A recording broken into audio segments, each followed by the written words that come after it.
Are you aware that Niall Colgan, a Department of Justice official who sat on the Interdepartmental Strategic Development Panel that recommended these obscene and indecent books on the school curriculum, appeared in court last week on the 5th of September 2023 on child pornography and drug charges?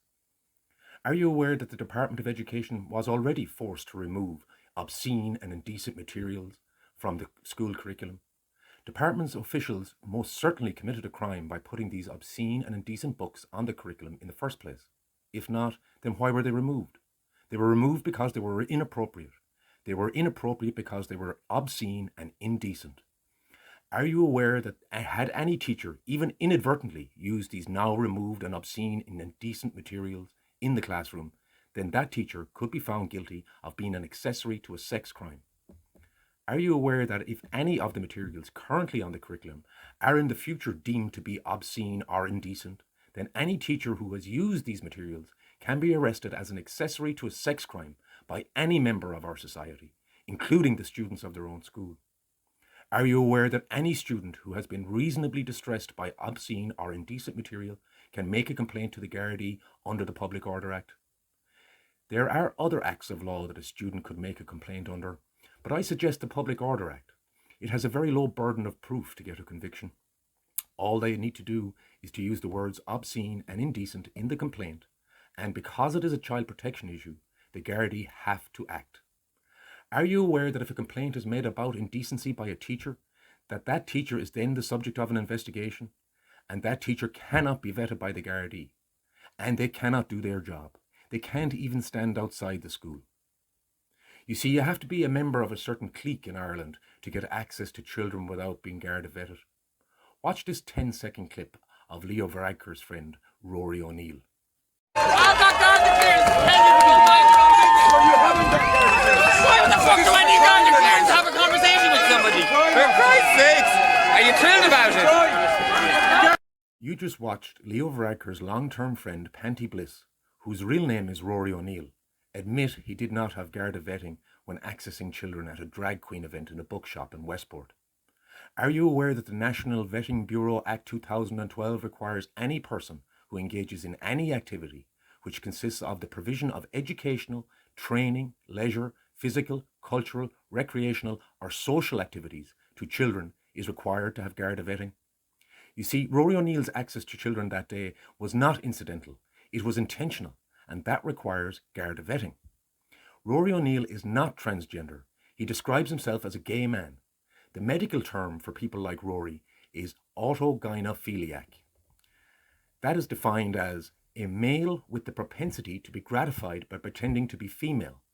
Why is everyone else who is to be trusted with the access to children required to have Garda vetting, but Leo Varadkar's autogynephiliac friend, Rory O'Neill, is not? Enoch Burke has Garda vetting and has had an exemplary life and a career as a teacher. So why is Enoch Burke in jail but Rory O'Neill is not? Do you not think Rory O'Neill is being protected from arrest and prosecution by his friend Leo Varadkar? Then why has he not been arrested? You saw the big guilty look on his face in the video. You saw him say, "Are you thrilled about it?" to one of the people who were protesting his access to children when everybody realised what he had just admitted. You saw him say, "Why the F do I need Garda clearance to have a conversation with somebody?" Here, watch it again.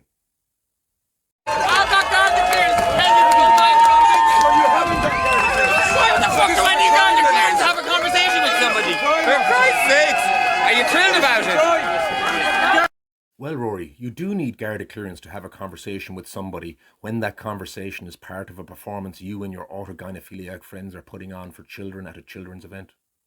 Everybody that was involved with that event needed Garda clearance, including Rory O'Neill, and it was the organisers' responsibility to make sure that they had it. Do you think it's acceptable that certain autogynephiliac men should have access to children without Garda clearance? Would you support a student strike every Friday until Rory O'Neill is arrested and charged for the crimes he has admitted in this video?